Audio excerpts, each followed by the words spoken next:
വേഗം യേശു കർത്താവിൻ്റെ നാമത്തിൽ മെസ്സൂസ വോയിസിലേക്ക് ഏവരെയും സ്വാഗതം ചെയ്യും. കർത്താവിൻ്റെ മാറ്റമില്ലാത്ത വചനമായി നിങ്ങളുടെ അടുക്കൽ വരുവാൻ സർവശക്തനായ ദൈവം സഹായിച്ചത് ദൈവത്തിൻ്റെ വൻ കൃപയെ ഓർത്ത് ഞാൻ ദൈവത്തെ സ്തുതിക്കുന്നു. ഇന്ന് അഭിഷേകം എന്നുള്ളൊരു വിഷയത്തെക്കുറിച്ചുള്ളൊരു ചെറിയ സന്ദേശം നിങ്ങളുടെ മുന്നിലേക്ക് എത്തിക്കുവാൻ ദൈവാത്മാവ് ഞാൻ ശരണപ്പെടുന്നു. നമുക്കറിയാം, വിശുദ്ധ ലൂക്കോസിൻ്റെ സുവിശേഷം 4-ാം അധ്യായം 18-ാം വാക്യത്തിൽ യേശു കർത്താവ് സിനഗോഗിൽ യെശയ്യാവിൻ്റെ പ്രവചന പുസ്തകത്തിൻ്റെ ചുരുൾ വായിക്കുമ്പോൾ ഇങ്ങനെയാണ് അതിൻ്റെ 4-ന്റെ-18 നമുക്ക് കാണാൻ കഴിയുന്നത്. ദരിദ്രന്മാരോട് സുവിശേഷം അറിയിപ്പാൻ കർത്താവ് എന്നെ അഭിഷേകം ചെയ്യുകയാൽ അവൻ്റെ ആത്മാവ് എൻ്റെ മേലുണ്ട്. നമുക്കറിയാം, ഏകദേശം 30-ാമത്തെ തിരുവയസ്സിൽ യേശു കർത്താവ് സ്നാപക യോഹന്നാൻ്റെ കൈക്കീഴിൽ സ്നാനപ്പെട്ട് കരയ്ക്ക് കയറി പ്രാർത്ഥിച്ചപ്പോൾ സ്വർഗം തുറന്നു. പരിശുദ്ധാത്മാവ് ദേഹരൂപത്തിൽ യേശുവിൻ്റെ മേൽ ഇറങ്ങി വന്നു. ഇവൻ എൻ്റെ പ്രിയപുത്രൻ, ഞാൻ ഇവനിൽ പ്രസാദിച്ചിരിക്കുന്നു എന്നുള്ള ശബ്ദം യേശു കർത്താവ് കേട്ടു. അതിനുശേഷം ലൂക്കോസിൻ്റെ സുവിശേഷം 3-ാം അധ്യായം 23-ാം വാക്യത്തിൽ ഇങ്ങനെയാണ് കാണുന്നത്. യേശു കർത്താവ് തൻ്റെ പരസ്യ ശുശ്രൂഷ തുടങ്ങുമ്പോൾ ഏകദേശം 30 വയസ്സ് പ്രായമെന്നുണ്ട്. യേശു കർത്താവ് പരസ്യ ശുശ്രൂഷ എന്ന് പറയുന്നത് എന്തിനാണ് യേശു കർത്താവ് ഭൂമിയിലേക്ക് വന്നത്, അതിൻ്റെ ആരംഭം കുറിക്കുന്നത് 28-ാമത്തെ വയസ്സിലോ 20-ാമത്തെ വയസ്സിലോ 29-ലോ അല്ല, 30-ാമത്തെ വയസ്സിലാണ്. യേശു കർത്താവ് എങ്ങനെയാണ് തൻ്റെ ശുശ്രൂഷ ആരംഭിക്കുന്നത് എന്നുള്ള ചിന്തയോടുകൂടെയാണ് ഇന്ന് ഈ മെസ്സേജ് ആരംഭിക്കുന്നത്. അപ്പോൾ ഇതിൽ നമുക്ക് പല സബ്ജക്റ്റുകൾ നമുക്കിതിലൂടെ പഠിക്കാൻ കഴിയും. ഒന്ന്, നമുക്ക് എല്ലാവർക്കും ശുശ്രൂഷയ്ക്കുള്ള വിളിയുണ്ട്. നിങ്ങളെല്ലാം കൺവേർട്ടുകളല്ല, നമുക്കെല്ലാം ദൈവം താലന്തും ഗിഫ്റ്റും തന്നിട്ടാണ് ഇങ്ങോട്ട് അയച്ചിരിക്കുന്നത്. അപ്പോൾ അത് എങ്ങനെ പ്രയോജനപ്പെടുത്താൻ കഴിയും എന്നുള്ളത് അറിയണമെങ്കിൽ ഇന്ന് സഭയിൽ അഗണ്യമാക്കപ്പെട്ട ഒരു സംഗതി, അല്ലെങ്കിൽ സഭയിൽ തള്ളപ്പെട്ട ഒരു വ്യക്തി എന്ന് പറയുന്നത് പരിശുദ്ധാത്മാവാണ്. നമുക്കെല്ലാവർക്കും യേശുവിനെ അറിയാം, പിതാവിനെ കേട്ടിട്ടുണ്ട്, യേശുവിനെ അറിയാം. കാരണം ജഡത്തിൽ യേശു കർത്താവ് മാത്രമാണ് ഈ ലോകത്തിലേക്ക് വന്നത്. അപ്പോൾ യേശു കർത്താവിന് ഇത് വ്യക്തമായി അറിയാവുന്നത് കൊണ്ട് ഞാൻ പോയാൽ നിങ്ങൾക്ക് പ്രയോജനമാണ്, പക്ഷെ ഒരൊറ്റ കാര്യം, എന്നെ കാണുന്നത് പോലെ ജഡത്തിൽ നിങ്ങൾ എന്നെ അറിയുന്നത് പോലെ ഇനി നിങ്ങൾക്ക് അവനെ അറിയാൻ കഴിയത്തില്ല. അവനെന്ന് പറയുന്നത് പരിശുദ്ധാത്മാവിനെ. അപ്പോൾ പരിശുദ്ധാത്മാവിനെ നിങ്ങൾക്ക് കാണാൻ കഴിയത്തില്ല. നിങ്ങളുടെ ആത്മാവിനെ പോലെ തന്നെയാണ് പരിശുദ്ധ ആത്മാവ്. അപ്പോൾ യേശു കർത്താവ് പറഞ്ഞു, അവൻ വരുമ്പോൾ നിങ്ങളെ സകല സത്യത്തിലും വഴി നടത്തും, അവൻ നിങ്ങൾക്ക് സകലതും ഉപദേശിച്ചു തരും, അവൻ നിങ്ങൾക്ക് പാർട്ട്ണർഷിപ്പായിട്ട് ശുശ്രൂഷയിൽ നിങ്ങളെ കൂടെ നിൽക്കും, അവൻ വരുമ്പോൾ നിങ്ങൾക്ക് ശക്തി ലഭിക്കും, അവൻ വരുമ്പോൾ നിങ്ങൾ കഴിവുള്ള ശുശ്രൂഷകരായി മാറും, അവൻ വരുമ്പോൾ നിങ്ങൾക്ക് ഭൂതത്തെ ശാസിക്കുവാനും രോഗികളെ സൗഖ്യമാക്കാനൊക്കെ കഴിയും. ഇതെല്ലാം യേശു കർത്താവ് പറഞ്ഞു. ഞാൻ നിങ്ങളോട് കൂടെ ഇരിക്കുമ്പോൾ ഉണ്ടാകുന്ന പ്രയോജനത്തെക്കാൾ കൂടുതലാണ് പരിശുദ്ധാത്മാവ് നിങ്ങളോട് കൂടി ഇരിക്കുമ്പോൾ എന്ന് യേശു കർത്താവ് പ്രത്യേകം പറഞ്ഞു. 2 കൊരിന്ത്യർ 13-ന്റെ-14 നമുക്ക് ഇങ്ങനെ കാണാൻ കഴിയും. നമ്മൾ സാധാരണ സഭയിൽ ആശീർവാദം പറയുന്നൊരു കാര്യമാണ് പിതാവിൻ്റെ സ്നേഹം, പുത്രൻ്റെ കൃപ, ഫെലോഷിപ്പ് പരിശുദ്ധാത്മാവിൻ്റെ. അപ്പോൾ ഈ ഫെലോഷിപ്പാണ് ഏറ്റവും വലിയ വിഷയം. അത് യേശുവിൻ്റേതല്ല, പിതാവിൻ്റേതല്ല, പരിശുദ്ധാത്മാവിൻ്റേതാണ്. ഈ തൃത്വം പിതാവ്, പുത്രൻ, പരിശുദ്ധാത്മാവിൽ പ്രവർത്തിക്കുന്ന ഒരു ഘടകം എന്ന് പറയുന്നത് പരിശുദ്ധാത്മാവാണ്. ഒരു വ്യക്തിയെ താൻ വിളിച്ചിരിക്കുന്ന വേലയ്ക്കായി വേർതിരിച്ച് അതിനെ എക്വിപ്പ് ചെയ്യുന്നത് പരിശുദ്ധാത്മാവിൻ്റെ പ്രവൃത്തിയാണ്. അപ്പോൾ പരിശുദ്ധാത്മാവിൽ ആശ്രയിക്കാൻ നമുക്കൊരു സ്റ്റെപ്പ് ക്രിസ്ത്യ ജീവിതത്തിൽ മുന്നോട്ട് പോകാൻ കഴിയത്തില്ല. പക്ഷേ ഇന്നത്തെ വിഷയം എന്ന് പറയുന്നത് പരിശുദ്ധാത്മാവിനെ കാണാൻ കഴിയാത്തത് കൊണ്ട്, ഇത് ആത്മാവിൽ മാത്രം അറിയാൻ കഴിയാത്തത് കൊണ്ട് ജഡത്തിൽ അന്വേഷിക്കുന്നവർക്ക് ഇത് കാണാൻ കഴിയുന്നില്ല. അതാണ് പരിശുദ്ധാത്മാവിൻ്റെ ഏറ്റവും വലിയ ദുഃഖം. അതുകൊണ്ട് പലരും സ്വന്തം ബലത്തിലും സ്വന്തം ശക്തിയിലും ഒക്കെ ഈ ദൈവത്തിൻ്റെ വേല ആരംഭിക്കാൻ തുടങ്ങിയാൽ, അല്ലെങ്കിൽ അത് കൊണ്ടുപോകാൻ തുടങ്ങിയാൽ അത് ടോട്ടൽ ഫെയിലിയറായി മാറും. അത് നമുക്ക് ആവശ്യമായിരിക്കുന്നത് ഈ പരിശുദ്ധാത്മാവിൻ്റെ ശക്തിയാണ്. പരിശുദ്ധാത്മാവിൻ്റെ ശക്തിയിൽ ടോട്ടലായിട്ട് യേശു കർത്താവ് എത്രമാത്രം ആശ്രയിച്ചിരിക്കുന്നു എന്നുള്ളത് ഇവിടെ 23-ൽ വളരെ ക്ലിയറാണ്. യേശു കർത്താവ് തൻ്റെ പരസ്യ ശുശ്രൂഷ തുടങ്ങുമ്പോൾ തനിക്ക് ഏകദേശം 30 വയസ്സ് പ്രായം. പക്ഷെ നമുക്കറിയാം, ഇത് ഇറങ്ങിയ ഉടനെ തന്നെ, ഈ വായിച്ച വാക്യം കഴിഞ്ഞ ഉടനെ തന്നെ യേശു കർത്താവ് ഭൂതത്തെ ശാസിക്കുകയോ രോഗികളെ സൗഖ്യമാക്കുകയോ അല്ല ചെയ്തത്. അതെങ്ങനെ അറിയാം? അതേ ലൂക്കോസിൻ്റെ സുവിശേഷം 4-ാം അധ്യായം 1-ാം വാക്യത്തിൽ യേശു കർത്താവ് ആത്മാവ് നിറഞ്ഞവനായി. യേശു കർത്താവ് ആത്മാവിലാണ് ജനിച്ചത്. ലൂക്കോസിൻ്റെ സുവിശേഷം 1-ാം അധ്യായം 31-ാം വാക്യം മുതൽ താഴേക്ക് നിങ്ങൾ വായിക്കുമ്പോൾ, ഒരു നന്മയും പ്രതീക്ഷിക്കാത്ത പട്ടണമായിരിക്കുന്ന നസ്രയത്തിൽ ഒരു പെങ്കൊച്ചിന് ദൈവത്തിൻ്റെ ദയ ലഭിച്ചു. ആ പെങ്കൊച്ചിൻ്റെ പേരാണ് മറിയ അല്ലെങ്കിൽ മേരി. മേരിയിൽ ഒരു കുഞ്ഞ് ജനിക്കുന്നു എന്ന് കേൾക്കുമ്പോൾ തന്നോട് ഇത് അരുളി ചെയ്യുവാൻ വന്നിരിക്കുന്ന ഗബ്രിയേൽ ദൂതനോട് മേരി ചോദിക്കുന്നത്, ഇത് എന്തോന്നിലാൽ അറിയും ഞാൻ, അല്ലെങ്കിൽ ഇത് എങ്ങനെ സംഭവിക്കും, എന്തോന്നിലാൽ അറിയുന്നല്ല, ഞാനിത് എങ്ങനെ ഇത് വിശ്വസിക്കുന്നത്, എങ്ങനെ സംഭവിക്കും, ഞാൻ പുരുഷനെ അറിയാതെ എങ്ങനെയാണ് ഞാൻ ഗർഭം ധരിച്ച് ഒരു കുഞ്ഞിനെ ജന്മം കൊടുക്കുന്നതെന്ന് ചോദിച്ചപ്പോൾ അതിൻ്റെ മറുപടി, പരിശുദ്ധാത്മാവ് നിൻ്റെ മേൽ നിഴലിടും. ആദ്യത്തെ യേശുവിൻ്റെ ജനനത്തിൽ പരിശുദ്ധാത്മാവിൻ്റെ പ്രവൃത്തി എന്നുള്ളതാണത്. അപ്പോൾ യേശു കർത്താവ് ജനിച്ചത് തന്നെ ആത്മാവിലാണ്. ഈ ആത്മാവിൽ ജനിച്ച യേശു കർത്താവ്, ആത്മാവിൽ വളർന്ന യേശു കർത്താവ്, ആത്മാവിൽ ബലപ്പെട്ട യേശു കർത്താവ് 30-ാമത്തെ വയസ്സിൽ സ്നാപയോഹന്നാൻ്റെ കൈക്കീഴിൽ സ്നാനപ്പെട്ടപ്പോൾ പരിശുദ്ധാത്മാവ് ഇറങ്ങുന്ന രീതിയിൽ യേശു കർത്താവിൻ്റെ മേൽ ഇറങ്ങുന്നത് സ്നാപയോഹന്നാൻ കണ്ടു. അപ്പോൾ അതിനുശേഷം ശുശ്രൂഷ ആരംഭിക്കുകയല്ല. ലൂക്കോസിൻ്റെ സുവിശേഷം 4:1 യേശു കർത്താവ് ആത്മാവ് നിറഞ്ഞവനായി യോർദാൻ വിട്ട് മടങ്ങി. ആത്മാവ് എങ്ങോട്ടാണ് കൊണ്ടുപോയത്? 40 ദിവസം മരുഭൂമിയിൽ പരീക്ഷിക്കപ്പെടുവാൻ നസ്രയനായ യേശു കർത്താവിനെ മരുഭൂമിയിലേക്ക് നടത്തി. ആത്മാവിൻ്റെ നടത്തിപ്പ്. ഈ വർഷത്തിന് ഞങ്ങളൊരു പേര് ദൈവം തന്നിട്ടുണ്ട്, ആത്മാവിനെ അനുസരിച്ച് നടക്കുന്ന വർഷം. യോർദാൻ വിട്ട് മടങ്ങി പരിശുദ്ധാത്മാവിനാൽ നയിക്കപ്പെടുന്ന ഒരു ലൈഫിനെ കുറിച്ച് കഴിഞ്ഞ ദിവസങ്ങളിൽ സെമിനാറൊക്കെ നടത്തുവാനിടയായി. അപ്പോൾ പരിശുദ്ധാത്മാവ് മരുഭൂമിയിലേക്ക് യേശു കർത്താവിനെ നടത്തി പരീക്ഷകനാൽ പരീക്ഷിക്കപ്പെട്ടു. 40-ാമത്തെ ദിവസമായപ്പോൾ, ഞാൻ ആ ഭാഗം കൂടുതൽ പറയുന്നില്ല, 3 ടെസ്റ്റിൽ യേശു കർത്താവ് വചനത്തോടെ പിശാചിനെ ജയിച്ച്, വചനത്തിലാണ് പിശാചിനെ യേശു കർത്താവ് ജയിക്കുന്നത്. അപ്പോൾ വചനത്തെക്കുറിച്ചുള്ള ഗ്രാഹ്യം നമുക്ക് കുറവാണെങ്കിൽ ശത്രുവിന് നമ്മളെ മുതലെടുക്കാൻ കഴിയും. So you have to study the word, meditate it. അങ്ങനെ യേശു കർത്താവ് പരീക്ഷ മുഴുവനും തികച്ച് ജയാളിയായിട്ട് വരുന്ന കാര്യം ഇതേ ലൂക്കോസിൻ്റെ സുവിശേഷം 4:13-14 വാക്യങ്ങൾ എഴുതി. 14-ലെത്തിയപ്പോൾ ഈ ആത്മാവിൻ്റെ നിറവിലൂടെ മരുഭൂമിയിലേക്ക് നയിക്കപ്പെട്ട യേശു കർത്താവ് ആത്മാവിൻ്റെ ശക്തിയോടെ മടങ്ങി വന്നു. ഈ മടങ്ങി വരവിലാണ് യേശു കർത്താവ് ഗലീലയിൽ വന്ന് ദൈവരാജ്യം പ്രസംഗിക്കുന്നത്. അത് മത്തായിയുടെ സുവിശേഷം 4-ാം അധ്യായം 17-ാം വാക്യം 23-ാം വാക്യം വായിക്കുമ്പോൾ, അവിടെ ഗലീലയിൽ യേശു കർത്താവ് വന്ന് ദൈവരാജ്യം പ്രസംഗിച്ചു. പക്ഷേ ആ വരവ് ആത്മാവിൻ്റെ ശക്തിയോടെയാണ് ഗലീലയ്ക്ക് മടങ്ങിയത് എന്ന് ലൂക്ക് എഴുതി. ആത്മാവിൻ്റെ ശക്തിയിലാണ് യേശു കർത്താവിൻ്റെ ശുശ്രൂഷയുടെ ആരംഭം. അവന് പ്രവൃത്തി ആരംഭിക്കുമ്പോൾ 30 വയസ്സ്. പക്ഷേ ആ പ്രവൃത്തി ആരംഭിച്ചത് ആത്മനിറവിലല്ല, ആത്മശക്തിയിലാണ്. യേശു കർത്താവ് പൂർണ്ണമായി പരിശുദ്ധാത്മാവിൽ ആശ്രയിച്ചിട്ടാണ് ശുശ്രൂഷിച്ചത് എന്നുള്ളതിൻ്റെ പൂർണ്ണ തെളിവാണിത്. യേശു കർത്താവ് സർവശക്തനോ സർവജ്ഞാനിയോ സർവവ്യാപിയോ ആകാമായിരുന്നു. പക്ഷേ നമ്മിൽ ഒരുവനെ പോലെ യേശു കർത്താവ് നടന്ന് നാം ആശ്രയിക്കുന്നത് പോലെ പരിശുദ്ധാത്മാവിൽ പൂർണ്ണമായി ആശ്രയിച്ചിട്ടാണ് എൻ്റെ യേശു കർത്താവ് ശുശ്രൂഷ തുടങ്ങിയത്. ഈ പരിശുദ്ധാത്മാവിൻ്റെ ശക്തി യേശു കർത്താവിൻ്റെ മേൽ വരുന്നതിന് മുമ്പേ, അല്ലെങ്കിൽ പരിശുദ്ധാത്മാവിൻ്റെ ശക്തി യേശു കർത്താവിൽ പൂർണ്ണമാകുന്നതിന് മുമ്പേ യേശു കർത്താവ് ഒരു അത്ഭുതം ചെയ്തതായിട്ട് ബൈബിൾ എഴുതിയിട്ടില്ല. അപ്പോൾ യേശു കർത്താവ് ആത്മാവിൻ്റെ ശക്തിയോടെ ഗലീലയ്ക്ക് മടങ്ങി. എന്നിട്ട് മത്തായി പറഞ്ഞു, ഗലീലയിൽ യേശു കർത്താവ് വചനം പ്രസംഗിക്കുമ്പോൾ ആത്മാവിൻ്റെ ശക്തിയോടെയാണ് പ്രസംഗിക്കുന്നത്. അന്ന് എന്താ സംഭവിച്ചത്? വെറുതെ ദൈവരാജ്യം പ്രസംഗിക്കുകയല്ല, അവിടെ ദീനക്കാർ, രോഗികൾ, ബാധിക്കപ്പെട്ടവർ, പക്ഷപാതക്കാർ, അപസ്മാര രോഗികൾ, ഇതുപോലുള്ള സകല ദീനം, വ്യാധി, രോഗം, ഇതുപോലുള്ള വിഷയങ്ങളാൽ ഭാരപ്പെടുന്ന സകലരെയും അവൻ വിടുവിച്ചു, അവരെയൊക്കെയും സ്വതന്ത്രരാക്കി. അതാണ് അപ്പോസ്തലപ്രവൃത്തി 10:38 എഴുതിയിരിക്കുന്നത്.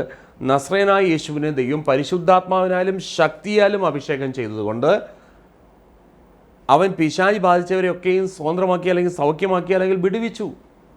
നസ്രയനായ യേശുവിനെ ദൈവം പരിശുദ്ധാത്മാവിനാലും ശക്തിയാലും അഭിഷേകം ചെയ്തത് കൊണ്ട്, അപ്പോൾ പരിശുദ്ധാത്മാവിനാലും ശക്തിയാലും, ഈ ശക്തി ഇവിടുന്ന് കിട്ടും. ഈ പരീക്ഷകനാൽ പരീക്ഷിക്കപ്പെട്ടതിന് ശേഷം ലഭിച്ചതാണ്. പരീക്ഷിക്കപ്പെട്ടതിന് ശേഷം ആ ലഭിച്ചിരിക്കുന്ന ആ ശക്തി, അത് നിമിത്തമാണ് യേശു കർത്താവിൻ്റെ ആരംഭം ഉണ്ടായിരിക്കുന്നത്, ശുശ്രൂഷയുടെ ആരംഭം.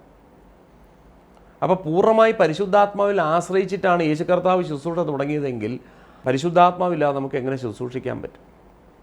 അപ്പോൾ യേശു കർത്താവ് ശുശ്രൂഷിച്ചു. യേശു കർത്താവ് പരിശുദ്ധാത്മാവിൽ ആശ്രയിച്ചിട്ടാണ് ശുശ്രൂഷിച്ചത്.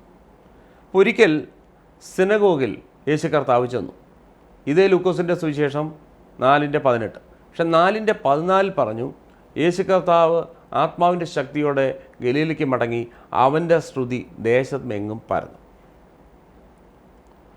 ഈ യേശു കർത്താവ് സിനഗോഗിൽ വന്ന് യെശയ്യാവിൻ്റെ പുസ്തക ചുരുളെടുത്ത് വായിച്ചിട്ട് ആദ്യം വായിക്കുന്നത്, ദരിദ്രന്മാരോട് സുവിശേഷം അറിയിപ്പാൻ കർത്താവിനെ അഭിഷേകം ചെയ്യുകയാൽ അവൻ്റെ ആത്മാവ് എൻ്റെ മേലുണ്ട് എന്നാണ്. നേരത്തെ പറഞ്ഞതുപോലെ തൃത്വത്തിൽ പ്രവർത്തിക്കുന്ന ഒരു ഘടകമെന്ന് പറഞ്ഞാൽ പരിശുദ്ധാത്മാവാണ്. ആ ഫെലോഷിപ്പ് എത്രമാത്രം ശക്തിപ്പെടുന്നു, അതിനനുസരിച്ച് ശുശ്രൂഷ ശക്തിപ്പെടും. പരിശുദ്ധാത്മാവില്ലാതെ നമുക്ക് ശുശ്രൂഷിക്കാൻ കഴിയത്തില്ല. യേശു കർത്താവ് പരിശുദ്ധാത്മാവിൽ പൂർണ്ണമായി ആശ്രയിച്ചിട്ടാണ് ഈ ശുശ്രൂഷ ചെയ്തത്. അപ്പോൾ സിനഗോഗിൽ വന്നിട്ട് യേശു കർത്താവ് പുസ്തകച്ചുരുൾ യെശയ്യാവിൻ്റെ പ്രവചന പുസ്തകത്തിൽ നിന്ന് വായിച്ചപ്പോൾ, ദരിദ്രന്മാരോട് സുവിശേഷം അറിയിപ്പാൻ കർത്താവിനെ അഭിഷേകം ചെയ്യുകയാൽ അവൻ്റെ ആത്മാവ് എൻ്റെ മേലുണ്ടെന്ന്. അപ്പോൾ അഭിഷേകം ചെയ്തതുകൊണ്ടാണ് ആത്മാവ് വന്നത്. അപ്പം ആത്മാവ് വരണമെങ്കിൽ അഭിഷേകം വേണം. അപ്പം അഭിഷേകം എന്താണെന്നുള്ളതാണ് ഇനിയിപ്പോൾ അടുത്ത ക്വസ്റ്റ്യൻ. അപ്പം ഇന്നത്തോടുകൂടെ ഈ എപ്പിസോഡ് തീരത്തില്ല, നമുക്കിത് ഇവിടുന്ന് ആരംഭിക്കാം. ഇതൊരു ഇൻട്രഡക്ഷൻ ക്ലാസ് ആയിട്ട് ഇരിക്കട്ടെ. അഭിഷേകം നിങ്ങൾ പഠിക്കണം. അഭിഷേകത്തിന് ശേഷമാണ് പരിശുദ്ധാത്മാവ് വരുന്നത്. ഈ ആത്മാവ് വന്നതിന് ശേഷമാണ് പീഡിതരെ സ്വതന്ത്രമായിട്ട് വിട്ടയപ്പാൻ സാധിച്ചത്. ആത്മാവ് വന്നതിന് ശേഷമാണ് കാരാഗ്രഹത്തിലുള്ളവർക്ക് വിടുതലായത്. ആത്മാവ് വന്നതിന് ശേഷമാണ് ഉരുട്ടുകണ്ണുകൾ തുറന്നത്. ആത്മാവ് വന്നതിന് ശേഷമാണ് ദൈവത്തിൻ്റെ പ്രസാദവർഷം പ്രസംഗിച്ചത്. അങ്ങനെ ഈ ഭാഗം വായിച്ചിട്ട് യേശു കർത്താവ് പുസ്തകം മടക്കി പുസ്തകക്കാരൻ്റെ കൈ കൊടുത്തിരുന്നു. പള്ളിയിലുള്ള എല്ലാവരുടെയും കണ്ണ് അവൻ്റെ മേൽ പതിഞ്ഞിരുന്നു എന്നാണ് കാണുന്നത്.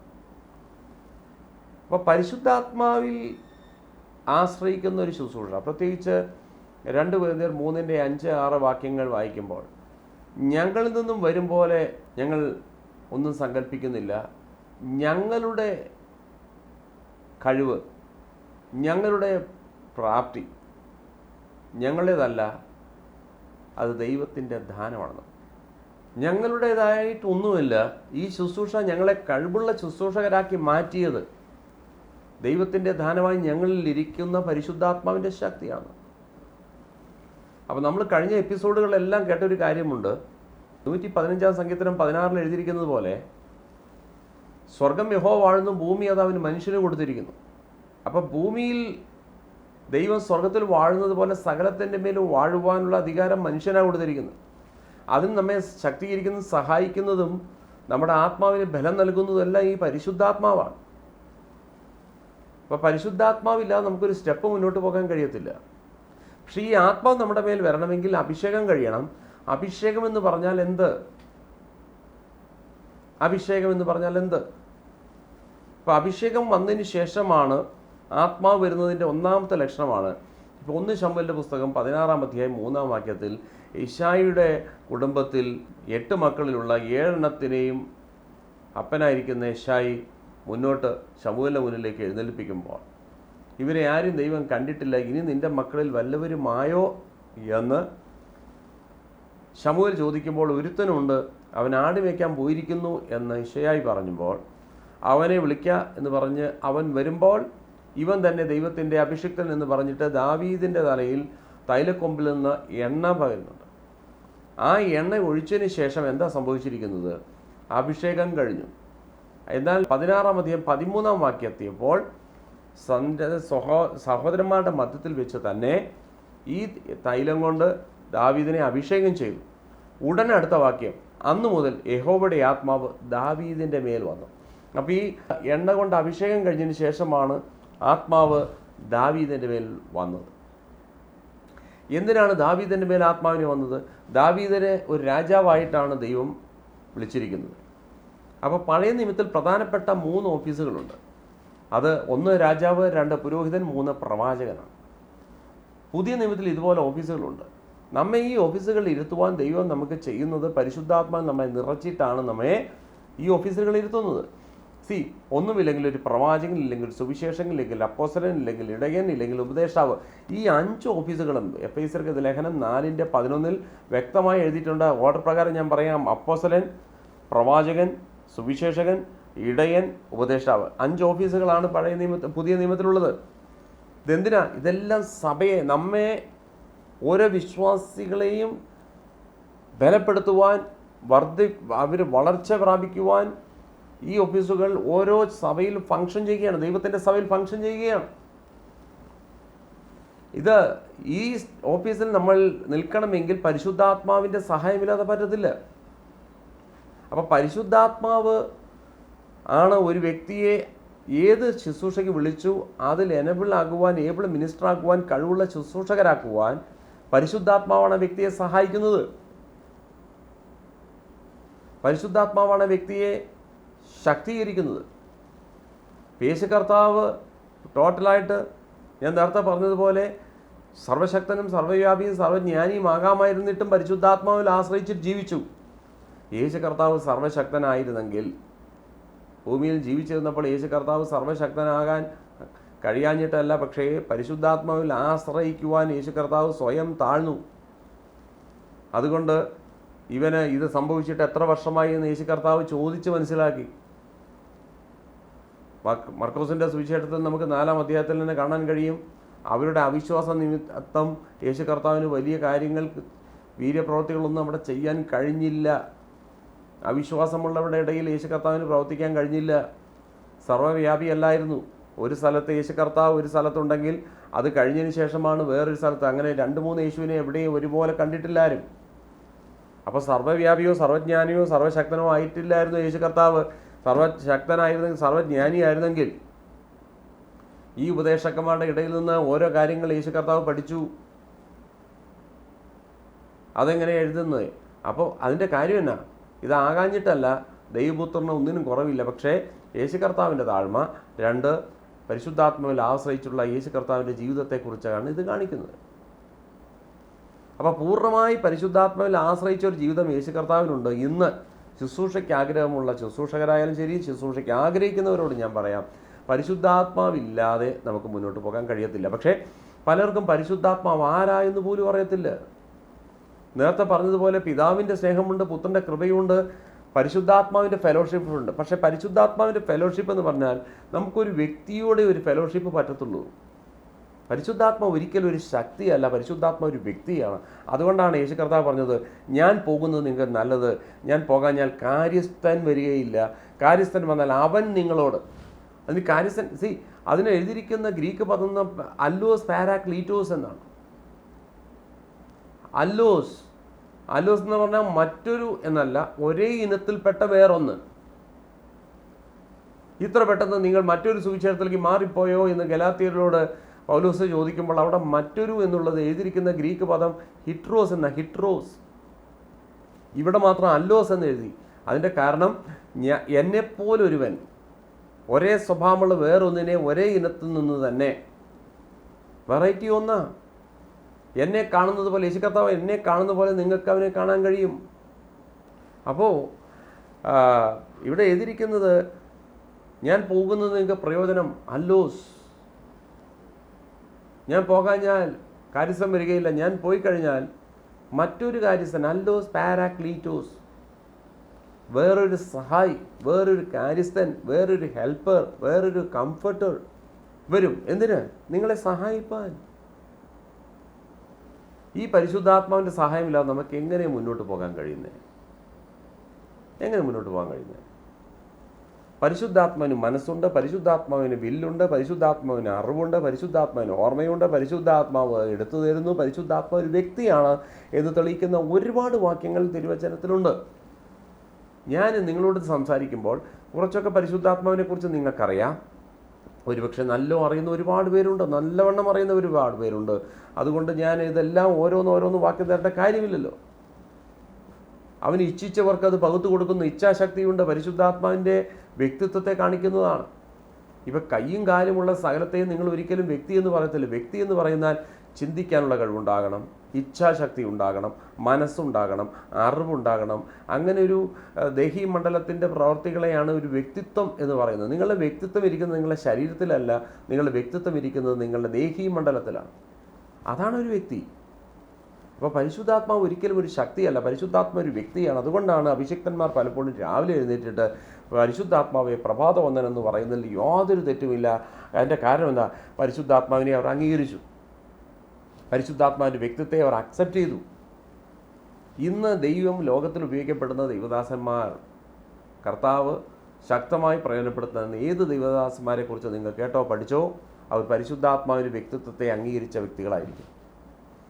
പരിശുദ്ധാത്മാവിൻ്റെ വ്യക്തിത്വത്തെ അംഗീകരിക്കാത്തവർക്ക് ഒരിക്കലും ഒരു ശുശ്രൂഷ മുന്നോട്ട് കൊണ്ടുപോകാൻ കഴിയത്തില്ല. അവർക്ക് പ്രസംഗിക്കാം, അതിപ്പോൾ പക്ഷിയെ പഠിപ്പിച്ചാലും പക്ഷി പ്രസംഗിക്കും. പ്രസംഗിക്കുന്നത് വലിയ വിഷയമല്ല, സാക്ഷ്യം പറയുന്നത് വലിയൊരു വിഷയമല്ല. പക്ഷെ മിനിസ്ട്രി, പ്രീച്ചിങ്, ഹീലിംഗ്, ഡെലിവറൻസ്, ചിലർ ചോദിക്കും അതിലാണോ കാര്യം? അതിൽ കാര്യമില്ലേ? അല്ലാതെ വെറുതെ നമ്മൾ ഈ വചനം മാത്രം പ്രസംഗിച്ചു പോയാൽ അത് മതപ്രസംഗമായി മാറില്ലേ? അതെങ്ങനെ ദൈവരാജ്യം പ്രസംഗിക്കുന്നത്? ദൈവത്തിൻ്റെ വചനം പറയുന്നു, കൊരിന്ത്യർ 4:20, ദൈവരാജ്യം വചനത്തിലല്ല, ദൈവരാജ്യം ശക്തിയിലാണ്. അതാണ് പൗലോസ് 1 കൊരിന്ത്യർ 2:4 എഴുതിയിരിക്കുന്നത്, എൻ്റെ പ്രസംഗവും എൻ്റെ വചനവും വാചാതിർത്യവും അല്ലെങ്കിൽ മറ്റുള്ളവരെ മയക്കുന്ന വചനത്തിൻ്റെ കഴിവിലല്ല, പ്രത്യുത പരിശുദ്ധാത്മാവിനെ പരസ്യമായി പ്രദർശിപ്പിക്കുവാൻ ദൈവം എനിക്ക് സ്റ്റേജ് ഒരുക്കിയിരിക്കുകയാണ്. അപ്പോൾ പരിശുദ്ധാത്മാവിൻ്റെ ശക്തിയുടെ പ്രകടന സ്ഥലമാണ് പുൾപിറ്റ്. പരിശുദ്ധാത്മാവിനെ അറിയാത്തൊരു വ്യക്തി സ്റ്റേജിൽ കയറി നിൽക്കുന്നതും പരിശുദ്ധാത്മാവിനെ കുറിച്ച് അറിയുന്നൊരു വ്യക്തി സ്റ്റേജിൽ കയറി നിൽക്കുന്നതും രണ്ടാണ്. കാരണം പരിശുദ്ധാത്മാവിൻ്റെ വ്യക്തിത്വത്തെ അംഗീകരിക്കാതെ നമുക്ക് ശുശ്രൂഷിക്കാൻ പറ്റത്തില്ല. കാരണം ദൈവം ഒരു ശുശ്രൂഷകനെ എടുത്താൽ, അത് പഴയ നിയമത്തിലായാലും പുതിയ നിയമത്തിലായാലും, അവൻ്റെ മേൽ പരിശുദ്ധാത്മാവ് വന്നു. ഇതൊക്കെ പോകട്ടെ, ഈ 3 ഓഫീസുകൾ വിട്ടിട്ട് സുഭാഷിതം ചൊല്ലുവാൻ ബിലയാമിൻ്റെ മേൽ ആത്മാവ് വന്നോ? യുദ്ധം ചെയ്യുവാൻ ഒത്തനിയലിൻ്റെ മേൽ ആത്മാവ് വന്നോ? അപ്പോൾ ഓരോ കാര്യത്തിനും ഇവർക്ക് ജയമുണ്ടായത്. തള്ളപ്പെട്ട ഒരു വ്യക്തിയായിരുന്നു ഇഫ്താഹ്. വേശ്യാപുത്രൻ എന്ന് പറഞ്ഞിട്ട് അമ്മയ്ക്കുണ്ടായിരിക്കുന്ന മറ്റുള്ള സഹോദരന്മാരെ തന്നെ പുറത്താക്കി. താൻ തിരിച്ചു വന്നത് എങ്ങനെയെന്നോ? യഹോവയുടെ ആത്മാവ് ഇഫ്താഹിൻ്റെ മേൽ വന്നു. ഇഫ്താഹിൻ്റെ മേൽ ആത്മാവ് വന്നപ്പോഴാണ് ഇഫ്താഹ് ലീഡറായി മാറിയത്. ഗിദെയോൻ പേടിച്ച് മിദ്യാനിൽ നിന്ന് തൻ്റെ നന്മകൾ പോകാതിരിപ്പാൻ സൂക്ഷിച്ചുകൊണ്ടിരിക്കുന്ന സമയത്താണ് ദൂതൻ ഗിദെയോൻ്റെ അടുക്ക വരുന്നത്. പരാക്രമശാലി എന്ന് വിളിച്ചപ്പോൾ പുള്ളിക്ക് ആദ്യം മനസ്സിലായില്ല ആരെയാണ് വിളിക്കുന്നതെന്ന്. ഗിദെയോനെ ഗിദെയോനാക്കിയത് ഗിദെയോൻ്റെ മേൽ ദൈവത്തിൻ്റെ ആത്മാവ് വന്നു, ശിംശോൻ്റെ മേൽ ദൈവത്തിൻ്റെ ആത്മാവ് വന്നു. അപ്പോൾ ഓരോ വ്യക്തിയുടെ മേലും ആ ഒരു ഓഫീസ് കൈകാര്യം ചെയ്യുവാൻ, ആ വിളിച്ച വിളി ശ്രേഷ്ഠമായി ചെയ്യുവാൻ പരിശുദ്ധാത്മാവ് അവരുടെ മേൽ ശക്തമായി വന്നു. പരിശുദ്ധാത്മാവ് വന്നു. അതാണ് ഇവിടെ പറഞ്ഞിരിക്കുന്നത്. യേശു കർത്താവ് പറഞ്ഞു, ദരിദ്രന്മാരോട് സുവിശേഷം അറിയിപ്പാൻ കർത്താവ് എന്നെ അഭിഷേകം ചെയ്യുകയാൽ അവൻ്റെ ആത്മാവിൻ്റെ മേലുണ്ട്. അതുകൊണ്ടാണ് എനിക്ക് ഈ ശുശ്രൂഷയൊക്കെ ചെയ്യാൻ പറ്റുന്നത്. അതുമാത്രമല്ല, യേശു കർത്താവിൽ ശക്തി എത്രമാത്രം ഉണ്ടായിരുന്നു ചോദിച്ചു കഴിഞ്ഞിട്ടുണ്ടെങ്കിൽ, വിശുദ്ധ യോഹന്നാൻ്റെ സുവിശേഷം എതിരിക്കുന്നത് യേശു കർത്താവിനെ പിതാവ് സ്നേഹിച്ചതുകൊണ്ട് അവൻ അളവില്ലാതെയല്ലേ ആത്മാവിനെ കൊടുത്തത്. അതാണ് ഈ യോഹന്നാൻ തൻ്റെ പുസ്തകം അവസാനം എഴുതി അടയ്ക്കുമ്പോൾ ലാസ്റ്റ് എഴുതി ചേർത്ത് എന്തായിരുന്നു? ഈ ജീവിച്ചിരിക്കുന്ന സമയത്ത് യേശു കർത്താവ് ചെയ്തത്, ഈ 3.5 വർഷം കൊണ്ട് ചെയ്തത്, ചെയ്യാമായിരുന്നതോ ഒരുപക്ഷെ ചെയ്തിരുന്നെങ്കിൽ എന്നല്ല ചെയ്തത്, അതെല്ലാം കൂടെ എഴുതിയാൽ ആ പുസ്തകം നിറയ്ക്കുവാൻ ഈ ലോകം മതിവരത്തില്ലെന്നുണ്ട്. അപ്പോൾ എന്തുമാത്രം ശക്തിയാണ്, പരിശുദ്ധാത്മാവാണ് യേശു കർത്താവിൽ ലഭിച്ചത്.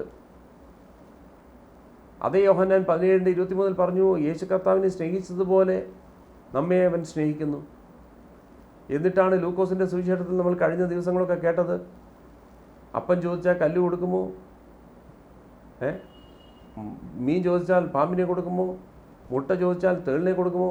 ദോഷികളായ നിങ്ങളുടെ പിതാക്കന്മാർ മക്കൾക്ക് നല്ല ദാനങ്ങളെ കൊടുക്കാൻ അറിയുന്നെങ്കിൽ പരിശുദ്ധാത്മാവിനെ പിതാവിനോട് പുത്രൻ്റെ നാമത്തിൽ ചോദിക്കുന്നവർക്ക് എത്ര അധികം കൊടുക്കുന്നു. എൻ്റെ പേര് ബോബി, ഞാൻ മുളന്തിരുത്തിയിൽ നിന്ന് വരുന്നു. എനിക്ക് 1 വർഷമായിട്ട് പുറത്തിന് വേദന ഉണ്ടായിരുന്നു. ഇപ്പോൾ കഴിഞ്ഞ ചൊവ്വാഴ്ച MRI സ്കാൻ കഴിഞ്ഞിട്ടാണ് ഞാനിവിടെ പ്രാർത്ഥനയ്ക്ക് വന്നത്. വേദന എന്ന് പറഞ്ഞാൽ അതുകൊണ്ടുള്ള പ്രയാസങ്ങൾ എന്തൊക്കെയായിരുന്നു? നടക്കാൻ ബുദ്ധിമുട്ട്, മലർന്ന് കിടക്കില്ല, കിടക്കാൻ ബുദ്ധിമുട്ട്, മലർന്ന് കിടക്കത്തില്ല. അപ്പോൾ കഴിഞ്ഞ ചൊവ്വാഴ്ച MRI സ്കാൻ കഴിഞ്ഞിട്ടാണ് ഞാനിവിടെ പ്രാർത്ഥനയ്ക്ക് വന്നത്. അപ്പോൾ MRI സ്കാന് ഡോക്ടർമാരെ സ്കാൻ എടുക്കാൻ പറഞ്ഞു. ആ സ്കാനിങ്ങിൽ പ്രശ്നം ഉണ്ടായിരുന്നു? ഡോക്ടർ പറഞ്ഞു ഡിസ്കിന് കംപ്ലൈൻറ്റ് ഉണ്ടാവുമെന്ന് പറഞ്ഞു. ഓക്കെ. സ്കാനിങ്ങിലാണ് അറിയുന്നത് ഡിസ്കിന് കംപ്ലൈൻ്റ് ആണ്. ഓക്കെ. അപ്പോൾ സ്കാനിങ് കഴിഞ്ഞ് ഇവിടെ വന്നു. ഞാൻ നേരെ ഇങ്ങോട്ടാണ് പോകുന്നത്. അപ്പോൾ പാസ്റ്ററോട് പറഞ്ഞു. പാസ്റ്റർ പുറത്ത് കൈവച്ച് പ്രാർത്ഥിച്ചു. സ്കാനിങ്ങിൻ്റെ റിപ്പോർട്ടിൽ ഒരു കുഴപ്പവുമില്ല. അപ്പോൾ ഇത് എത്ര സീരിയസ് ആയിരുന്നു ഈ രോഗം? എത്ര സീരിയസ് ആയിരുന്നു നിങ്ങളുടെ പ്രശ്നം എന്ന് പറയാമോ? അത് വെറുതെ ഒരു വേദന മാറിയതാണോ അതോ രാത്രി ഉറങ്ങാൻ ബുദ്ധിമുട്ട്? ആ. എത്ര വർഷം? ഏകദേശം ഒരു വർഷമായി. ഒരു 9 മാസത്തേക്കുള്ള. 9 മാസം കൂടുതലായിട്ട് രാത്രി ഉറങ്ങാനുള്ള ബുദ്ധിമുട്ട്. എഴുന്നേറ്റിരുന്ന് അമ്മ ഭാര്യയൊക്കെ ഇങ്ങനെ തിരുമ്മലായിരുന്നു പുറം. എഴുന്നേറ്റിരുന്ന് അമ്മയും ഭാര്യയൊക്കെ തിരുമ്മലായിരുന്നു, ഉറങ്ങാൻ പറ്റത്തില്ല. പിന്നെ ഭക്ഷണം കഴിക്കാൻ ബുദ്ധിമുട്ട്. ഭക്ഷണം കഴിക്കാൻ ബുദ്ധിമുട്ട്. ശ്വാസതടസ്സം മുതൽ ബുദ്ധിമുട്ടുണ്ടായിരുന്നു. ശ്വാസതടസ്സം. അന്നനാളത്തിൽ അസിഡിറ്റി കൂടിപ്പോയെന്നാണ് പറഞ്ഞത്. അന്നനാളത്തിൽ അസിഡിറ്റി കൂടിപ്പോയി. ഇപ്പോൾ അതൊന്നുമില്ല. ഇപ്പോൾ ആ ബുദ്ധിമുട്ട് ഈ കഴിഞ്ഞ ദിവസം മുതലില്ല. ആ ബുദ്ധിമുട്ടുകൾ കഴിഞ്ഞ പ്രാർത്ഥനയ്ക്ക് ശേഷം ഇല്ല. ആമേൻ. കൈ കാണിച്ച് ദൈവത്തെ സ്തുതിച്ച്